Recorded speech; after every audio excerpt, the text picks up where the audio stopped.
রাজধানী গুলশানে বিএনপি কার্যালয়ে চলছে এমপি মন্ত্রীদের 2 দিনের প্রশিক্ষণ কর্মশালা। দর্শক, এ বিষয়ে আরো জানাতে সেখান থেকে আমাদের সাথে সরাসরি যুক্ত হচ্ছেন সহকর্মী আনোয়ার হোসেন। আনোয়ার, এবারের ত্রয়োদশ জাতীয় সংসদ নির্বাচনে প্রথমবার বিএনপি থেকে অনেক মন্ত্রীরা দলীয় সংসদ সদস্যরা নির্বাচিত হয়েছেন। তাদের প্রশিক্ষণের বিষয়ে কি তথ্য আছে আপনার কাছে? সংসদ সদস্য, সেই সঙ্গে যে সরকারের যারা মন্ত্রী প্রতিমন্ত্রী, সেই সঙ্গে সংসদের যে চিফ হুইপ যারা নির্বাচিত হয়েছেন, অর্থাৎ দলীয় সিদ্ধান্তের জায়গা থেকে, তো তাদেরই আসলে মূলত যে এই ত্রয়োদশ সংসদ অর্থাৎ প্রথম অধিবেশন সেটি হচ্ছে 12 মার্চ যেটি শুরু হবে, সেটিকে সামনে রেখেই মূলত এই আজকের এই প্রশিক্ষণ কর্মশালা এটি বিএনপি চেয়ারম্যান অর্থাৎ বিএনপি চেয়ারম্যানের যে কার্যালয় গুলশানে, সেই গুলশানেই মূলত এই প্রশিক্ষণ কর্মশালাটি আয়োজন করা হয়েছে।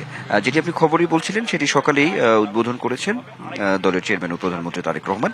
আর যেটি প্রথম সেশনটি শেষ হয়েছে 12:15 দিকে শেষ হয়েছে প্রথম সেশন, যেখানে মূলত যারা উপস্থিত ছিলেন তারা হচ্ছে মন্ত্রী প্রতিমন্ত্রী, চিফ হুইপ এবং প্রধানমন্ত্রী যে উপদেষ্টা যারা আছেন তারা উপস্থিত ছিলেন। এখন যেটি মূল বিষয় সেটি হচ্ছে যে সংসদ অধিবেশন যেটি শুরু হয়, আমরা যেটি দেখেছি, অর্থাৎ এখানে কিছু সংসদীয় কার্যক্রম থাকে আর সেখানে কিছু রেওয়াজ থাকে।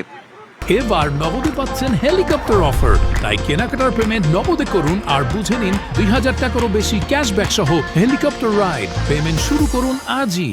এই বিষয়গুলোই অবগত করার জন্য মূলত এই প্রশিক্ষণ কর্মশালাটি। যদিও এখানে আমরা দেখেছি যে প্রথম যে সেশনটি হয়েছে সেখানে যে মধ্যাহ্ন বিরতিতে বের হয়ে স্বরাষ্ট্রমন্ত্রী সালাউদ্দিন আহমেদ তিনি সাংবাদিকদের সঙ্গে কথা বলেছেন, একটু বিস্তর বলেছেন যে আসলে তারা এটা নিজেদের মধ্যেই মূলত এই যে সংসদটি শুরু হবে যাতে সংসদটি প্রাণবন্ত হয় এবং সংসদের যে কিছু আসলে এক ধরনের যে কিছু বিধিবিধান সংসদ সদস্যদের রয়েছে, সেখানে আলাপ আলোচনা, কি ধরনের পয়েন্ট অফ অর্ডার কিভাবে আসলে করতে হয়, সেখানে বিল পাশে একটা ব্যাপার থাকে, বাজেটের কিছু বিষয় থাকে, সংসদীয় কমিটি থাকে, সেখানে কি ধরনের বক্তব্যগুলো আসলে সংসদ সদস্য সেগুলো উপস্থাপন করবেন, এই বিষয়গুলো আসলে মন্ত্রী প্রতিমন্ত্রীদের যে কার্যক্রমগুলো রয়েছে সেই বিষয়গুলো আসলে এই প্রশিক্ষণ যে কর্মশালাটি সেখানে আলোচনা হয়েছে।